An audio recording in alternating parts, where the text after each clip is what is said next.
किया है, सुरक्षा मुझे मुहैया कराई, शादी ब्याह मेरा बहुत इत्मीनान से हो गया। लेकिन अब आगे क्या?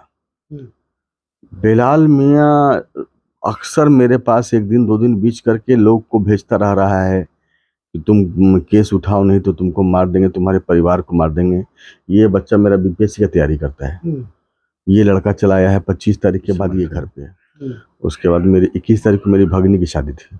2 शादी हम साथ में किए थे। तो मैंने समझाया उसको कि शादी के बाद तुमको पैसा और दे देंगे, लेकिन वो मानने को तैयार नहीं था। और उसके बाद उसने क्या किया, घर पे मेरे अपने बुजुर्गों को भेजना शुरू कर दिया, जो हथियार के साथ आते थे, डराते थे, धमकाते थे कि मार देंगे, गोली घर में घुस जाएंगे। आपके घर पे? जी, जिसका सीसीटीवी फुटेज मैंने काफी दिनों से एक मामला काफी चर्चा का विषय बना हुआ है, और वो मामला पे किसी भी तरह का कोई विचार अभी जिला प्रशासन के द्वारा नहीं की गई। शहर के प्रतिष्ठित ठेकेदार पप्पू खान की बात हम कर रहे हैं, जिनको एक धमकी मिलती है, और उस धमकी के बाद मामला और भी काफ़ी चर्चा का विषय बन जाता है। हालांकि इसके पहले भी इनके साथ बहुत तरह की बातें हुई है, वो तो यही बताएंगे कि क्या क्या समस्या थी, धमकी मिलने के बाद इन्होंने क्या क्या एक्शन लिया और कहाँ तक क्या कार्रवाई हुई, हम इनसे जानने की कोशिश करेंगे। सबसे पहले हमारे चैनल में स्वागत है सर। धन्यवाद। क्या कहेंगे सर, क्या क्या परेशानी आपके साथ हुई, कौन धमकी दिया, कैसे हुआ, क्या हुआ? हम चाहेंगे कि थोड़ा सा डिटेल्स में आप इसका एक्सप्लेन करें। डिटेल में है कि 25/9/24 को मेरा किडनैपिंग हुआ था, रात में करीब 8 साढ़े 8 बजे। किडनैपिंग के बाद हमको बेलाल मियाँ, उसके गुर्गे रोशन था, उसमें कुछ लोग और अज्ञात लोग थे, हमको उठा के ले गया लोग। उसके बाद हमको अपने अड्डे पे ले गया तड़ी में, वहाँ पे ले आके हमको 10 लाख का डिमांड किया कि हमको 10 लाख रुपए दीजिए, नहीं तो मंगवाइए अभी, नहीं तो अभी आपको मार देंगे। खैर वहाँ पे मैंने किसी तरह से उसको मैनेज किया 10,000 रुपये, और चूंकि हम तुरंत पटना से आके उतरे ही थे गाड़ी से, गाड़ी को गैरेज में भेजे और हम चाय, कुछ दोस्तों के साथ चाय पी के हम आ रहे थे घर की तरफ। तो हमको फायरिंग के साथ मैंने आके धन फायरिंग करना शुरू कर दिया। सब बैठाया, सब गाड़ी पे हमको लेके चला गया। सब आपके घर से जहाँ अवरपुर मोड़ है ना, बस एकदम मोड़ पर से जो उतर रहे थे नीचे, वहाँ से हमको ले गया उठा के कि 10 लाख रुपए मंगाइए। खैर अपने बुद्धि विवेक से मैंने इस बात को मैनेज किया कि 10 लाख रुपए अभी करंट में मेरे पास नहीं है, बच्चे मेरे घर कोई है नहीं घर पे, बाबू लोग मेरे सब बाहर पढ़ता है सब, उनको कल किसी को तुम भेजो 10 लाख रुपए तुम दे देते हैं। पटना से हम आए थे कुछ पेमेंट वगैरह करके, तो हम मेरे पास 95,000 रुपये था करीब, उसको हम हैंड टू हैंड वहीं दे दिए, तुम इसको पकड़ो, तुम कल किसी को भेजो, तुमको पैसा दे देते हैं। दूसरे दिन उसका भाई शाहिद आकर पैसा हमसे 5 लाख रुपया ले गया। उसके बाद मैंने समझाया उसको कि मेरे घर में शादी ब्याह है। 19 तारीख को मेरे भाई की शादी थी इसी मंथ में। उसके बाद मेरी 21 तारीख को मेरी भगनी की शादी थी। 2 शादी हम साथ में किए थे। तो मैंने समझाया उसको कि शादी के बाद तुमको पैसा और दे देंगे, लेकिन वो मानने को तैयार नहीं था। और उसके बाद उसने क्या किया, घर पे मेरे अपने बुजुर्गों को भेजना शुरू कर दिया, जो हथियार के साथ आते थे, डराते थे, धमकाते थे कि मार देंगे, गोली घर में घुस जाएंगे। आपके घर पे?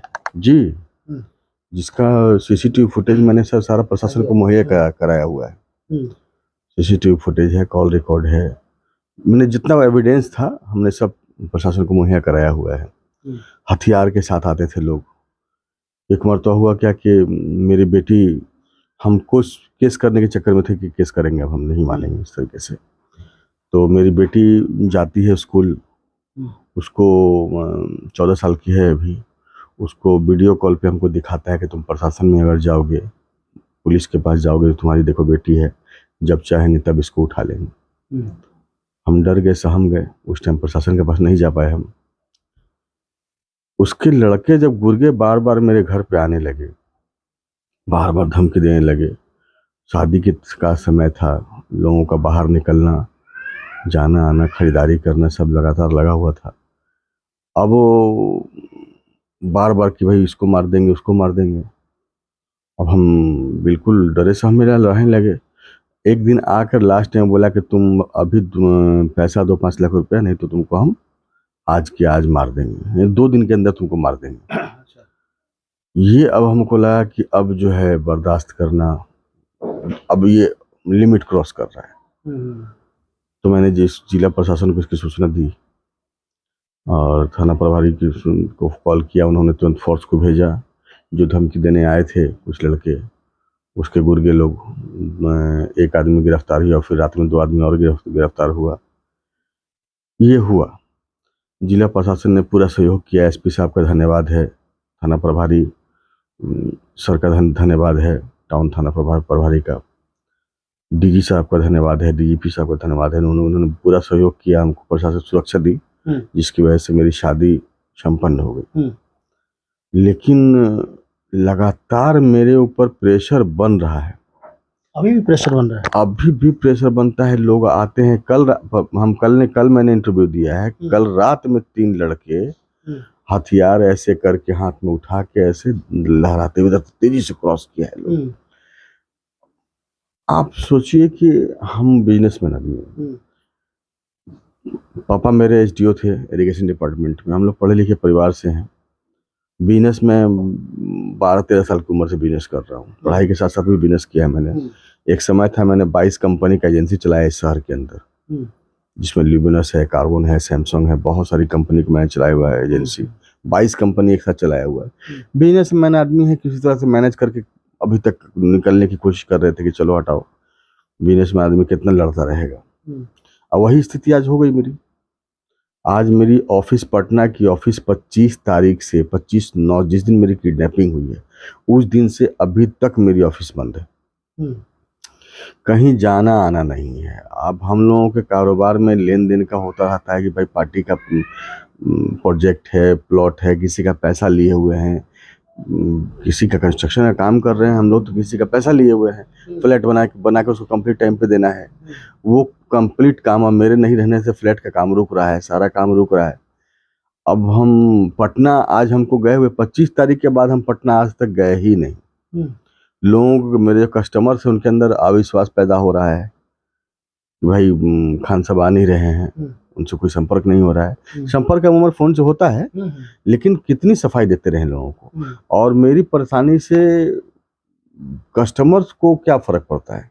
उनको तो जिसको जो टाइमिंग उनको दिया गया है वो टाइमिंग पे उनका काम उनको चाहिए। बहुत सारे प्लॉट का पैसा दिया हुआ है, जिससे मीटिंग आगे हम नहीं कर पा रहे हैं। बहुत सारे लोगों को यहाँ बुलाते हैं, कुछ लोग आ रहे हैं तो यहाँ मीटिंग हो रहा है, नहीं तो फिर हम कुछ काम नहीं कर पा रहे हैं।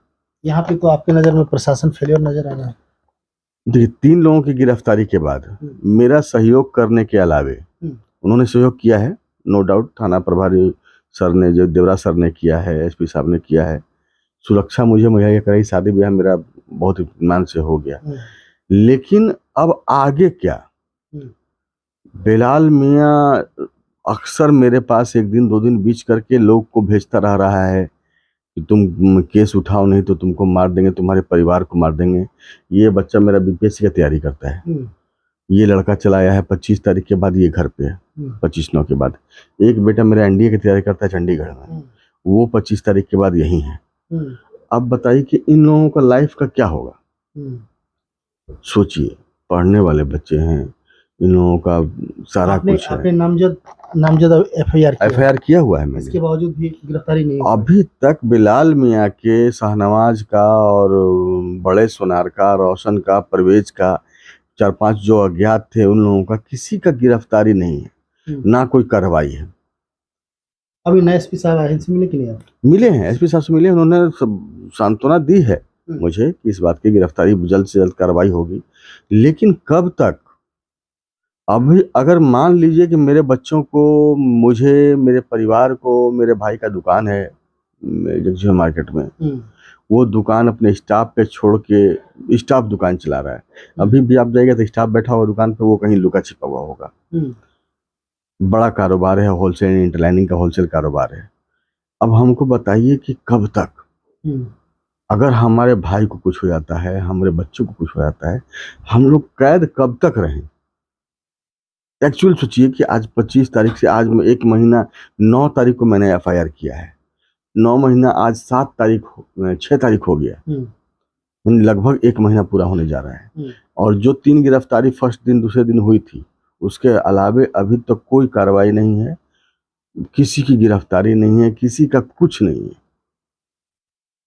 ऐसे हम रिस्पॉन्स हमको करते हैं, एसपी साहब रिस्पॉन्स करते हैं, देवराज साहब रिस्पॉन्स करते हैं, किसी का न्यूज़ मिलता है हम फ़ोन करते हैं तो तुरंत प्रशासन आ जाता है, लेकिन इससे मामला हल तो नहीं हो रहा है ना। इससे हल नहीं हो रहा है, कभी भी दुर्घटना हो सकती है। अभी अगर हम लोगों को कुछ हो गया तो इसकी जिम्मेवारी कौन लेगा? बिल्कुल, कोई प्रशासन की तरफ से आप लोगों को और सुरक्षा मुहैया नहीं की गई? सुरक्षा मुहैया नहीं कराया गया। एसपी साहब को मैंने आवेदन दिया था इस चीज़ को लेके, आज कल में फिर मिलेंगे जाके। मैं निकलने में भी तो प्रॉब्लम है ना, जब तक मेरे आप कहीं बाहर भी नहीं निकल? नहीं, बिल्कुल नहीं। बिलाल मियाँ वो शख्स है जिसने 10-12 हत्या किया हुआ है, उसके लिए इंसान को मारना कोई बड़ी चीज नहीं है।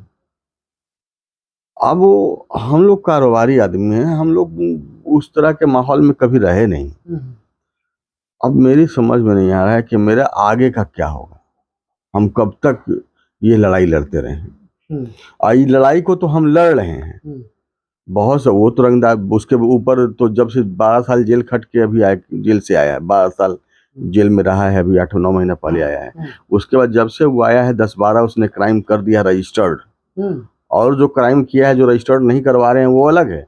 10-12 उसने रजिस्टर्ड जो कि एफआईआर हुआ है वो क्राइम किया है उसने, और उसमें किसी में उसकी गिरफ्तारी नहीं है। ये मेरे ही मैटर में नहीं है, किसी भी केस में उसकी गिरफ्तारी नहीं है। आज 14-15 केस मेरे मेरे अलावे भी है, किसी में गिरफ्तारी नहीं है। आखिर वो है कहाँ? ये जिम्मेवारी किसकी है खोजने की? बिल्कुल सही बोल रहे हैं। एक प्रतिष्ठित व्यवसायी, एक प्रतिष्ठित ठेकेदार अपने ही घर में कैद है और जिला प्रशासन प्रयास कर रही है। ये कब तक प्रयास चलेगा? कहीं ना कहीं एक भयावह स्थिति बनी हुई है और डर का माहौल बना हुआ है तमाम कारोबारियों के लिए, तमाम व्यवसायियों के लिए। क्योंकि जैसे इन्होंने बताया, ये आज इनकी बात है, कल आने वाले समय में शहर में हर किसी के साथ हो सकती है।